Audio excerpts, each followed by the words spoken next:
Kids are finally out of the house, grown up, right? Moved out. You find yourself sitting on the couch, you look over at your partner who's on the far opposite end of the couch, and you think to yourself, now what do we do? Welcome to the Old Married Couple Trying New Things podcast. My name's Michael Smith. With me, as always, my wife and partner in crime, Stacy. Hello. And we are the old married couple, but we're not really old. I'm not. Right. You know. Exactly. But we have been married 28 years. Our kids have grown up. They've moved out of the house. So we're out there trying new things. And we're not talking about sex. Right. Do not image search old married couple trying new things. You'll be scarred. But I will say, if you want to talk about sex, we're capable. We could. Sure. I mean, we could veer off into a Dr. Ruth-like thing, but let's not. Our kids could be watching. Gross. But anyway, we are out there doing all kinds of new stuff. Whether that's, going out to eat, trying new restaurants, trying new recipes, right? We've done traveling, some travel, and we're looking at sharing those experiences together. Because after 28 years of marriage, our shared experience was raising the kids. Right. So we find ourselves with lots of extra time on our hands and also just extra money, extra money. I know. Extra money happens, folks, once they leave. That's a real thing. I didn't believe it either. But yeah, we're out there and we're trying some new things, and we thought we'd share that with you in case you're in the same boat, in case you're finding yourselves just not all that sure what to do with your time, or not sure what your shared interests and hobbies would be after so many years of chauffeuring kids here and there and having your kids' activities be all of your entertainment, which is where we were. Right, after a lifetime of our shared interest being the kids. Yeah. All we were doing was sitting around talking about what the kids might be doing. It was time to get out of the house. Time to try some new things. So today, we want to talk about something that we did pretty close to home here. Not a big travel. It was just a night out where we did some trivia. So we tested our knowledge against the knowledge of some other folks. And maybe tested a few other things. Right, sure, yeah. Overall, a humbling experience, I would have to say, probably all the way around. Oh, yeah, I get it. So, full disclosure, I'm very, very competitive. And we'll probably touch on that later. But, there are a lot of reasons to get out and try some new things and do some stuff. And I'm always looking up some great articles, and I just want to share real quick, because I didn't share this with you either, but in Psychology Today, there's a great article by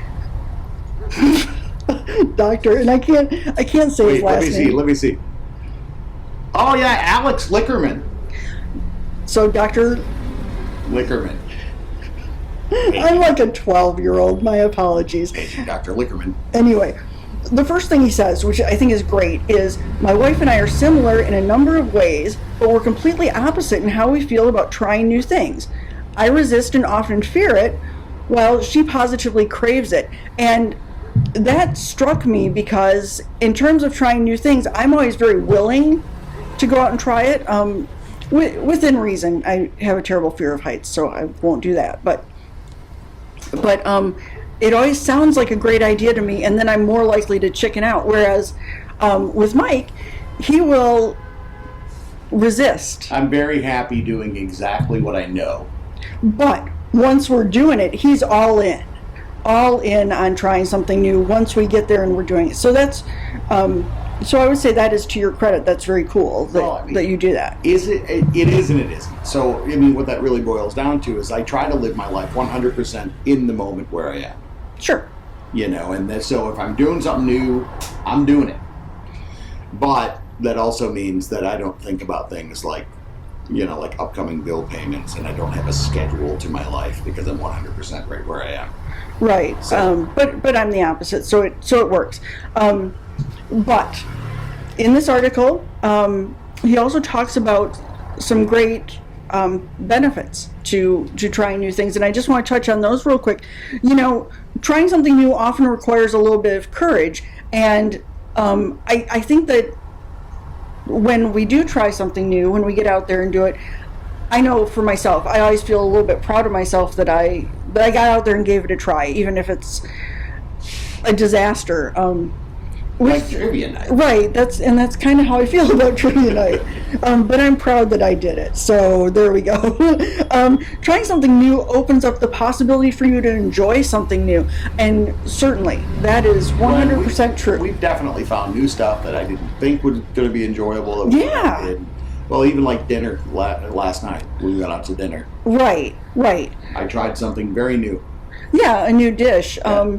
And certainly, again, that, trying something new, you feel good about having done that, and in your case, you enjoyed that. Right. It keeps you from becoming boring or bored. Right. And quite honestly, that's something that after so many years of marriage, you just kind of struggle with. Right. I don't feel like I'm ever going to be boring, but I'm bored all the time. I've got the attention span of a drunken squirrel too. I don't know how she stayed with me for 28 years, to be honest. And trying something new forces you to grow. And moving forward. So trying something new forces you to grow, forces you to put a little bit out there and give something a try. And I think those are great things because that helps you in your everyday life.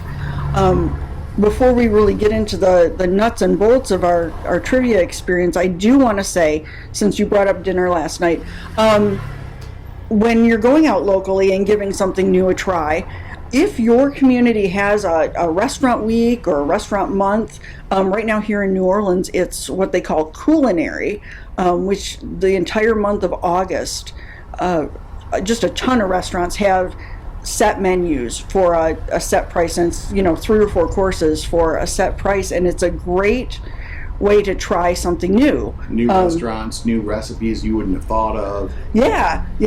And it being in New Orleans, this is some top-notch stuff. Yeah, but I think that really anywhere, if you have the opportunity to do that, it's a great thing to take advantage of. So support your community restaurants. It usually happens during their down season. Tip your bartenders and servers as always, and Right. and all that good stuff. And then once you think you've tip them a little more. Yeah. Because they work hard. Yep. So trivia night. So full disclosure, we did this twice. We made 2 attempts at the trivia night. Neither one was a spectacular experience, but that doesn't mean that your experience might not be wonderful. I mean, Right. it could be fun. We're just different. Stacy goes to have a good time and just enjoy trivia night. And if it's a competition, which is how they're all set up, right? Everybody's got their team answer I got to win. So Right. That's who I am. And Right. that's probably, that goes back to it's my mom's fault. Hi, Jean. Love you. It's your fault that I'm competitive. I love that you just shouted hygiene in the middle of our. Every time I talk about my mom, I'm like, hi, Jean. Her name is Jean. So it's hello, Jean, not. Hi, Jean. Would you stop? I can't. But anyway, but she and her sisters, they'd get together at family functions and play board games, and it always descended into super competitive stuff. Sure. So that's where you learn that. Right. And I just do not have that drive when it comes to a game. It's supposed to be fun, and with trivia, I was just looking to have a beer and answer a few questions. Didn't go quite as planned. So our first trivia experience, we went to this local bar, and I didn't realize that everyone had a cool team name, because people actually think of these team names and they have great puns in them and stuff, and we didn't have any of that prepared and didn't know that was expected. So I wrote Mike and Stacy on our answer sheet, and they picked on us just mercilessly all night. First he was reading off all the names, and we've got Mike and Stacy. They put a lot of thought into that name. Yeah. It started there and it just descended at that point. Right, the very original Mike and Stacy. And it just went to the point that it got kind of uncomfortable and embarrassing. Plus, their trivia was really hard, and I we was struggling to answer barely questions. anything on their trivia, and we like to think we're kind of knowledgeable, so So we looked really unintelligent all the way around, and uncreative. Yeah. Because if you can't be intelligent, at least be creative, right? And we were neither that night. So it really didn't work for us. It wasn't. I wouldn't call that fun. No. So then we tried a different local bar, and we went, and that was still kind of hard, but not as hard. Easier trivia. We answered probably 60-70% of the questions right. Yeah, which, I mean, that's a D. Okay, well. Be creative.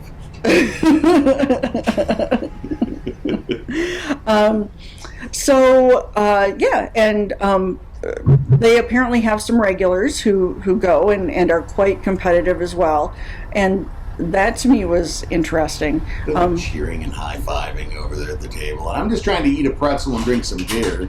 Yeah, the pretzels were good. That was good pretzels. Yeah, right? It was a nice little Bavarian bar in the Bywater area in New Orleans. So that was more fun, but I still would not call trivia night a fun thing. It's not something that I would do again. No, I'd go to that bar again and Yes. just drink and eat pretzels. Sure. Oh yeah. And have a good conversation. Yeah. Anytime. Yep. But probably not on trivia night. Right. Yeah, it just wasn't our thing. But that's part of trying new things, is finding out if you like it. And quite honestly, I was surprised that I, one, did so poorly, and two, enjoyed it so little, because I used to be quite the Trivial Pursuit player. He says the person who's not competitive. I want to stress that. She's not competitive, but she's surprised she did so poorly, because she should always do well. Well, certainly. So in wrapping up trivia night, how did you feel about? So I've already said I don't think I'd go do it again. What are your thoughts? It was all right, but it's not something I would seek out. Okay. If we stumbled upon a place and it was trivia night, I'd be like, yeah, whatever. Okay. All right. That's fair.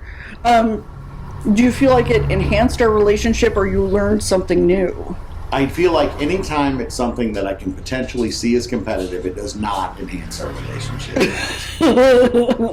Stacey doesn't like Mike's uber competitive nature. Well, okay, that's fair. She threw a Monopoly board at me one time, folks. And that's true. And we're just going to move on. Okay. If you went again, what would you do differently? To trivia night? Yeah. I would probably not go to trivia night. That would be your different thing? That would be my different If I were gonna... not deliberately, like I said. If I were going to go again, I would maybe take a larger group. That'd be... I think you're probably right. Maybe with some friends, and maybe I'd study up a little bit. And I do want to point out that there was the one question, and not that it matters because we came in 4th place, so it's not like we were going to win this thing. But there was one question where I had the answer, and I second-guessed myself, and I thought, oh, that can't possibly be the answer. And then it was. And sure enough, that was the answer. So I guess I would not doubt myself. I'm smarter than I appear. And that's always good advice, right? Yeah, I think so. I absolutely don't doubt yourself. Go with it. Yeah. So that was trivia night. It wasn't great, but I guess at this point I started out saying, "Oh no, I wouldn't do that again." I'm not going to rule it out if we had a group. I don't think it would be just a date for the two of us. It's definitely a group activity, not a date night. Yeah, absolutely. And unfortunately, we just don't hang out in groups. So no, but we could. So that was our trivia night experience. Upcoming podcasts, we're going to be talking about more about our trip to California. We're the Sonoma Valley area. Oh, and that was awesome. That was so much fun. Yep, we're going to talk about that. And we did a wine bus tour, which again was not a date thing because we had a group of people. Right. But we want to talk about that because again, getting out and doing new things doesn't necessarily mean it just has to be the two of us all the time. Right. Doesn't always have to be just a date. And that wine bus. and then podcast. It is a production of OMC Broadcasting. Be sure to subscribe to the Old Married Couple podcast wherever you get your favorite podcasts, and don't mind my goofy laugh. And check out our website at omcbroadcasting.com.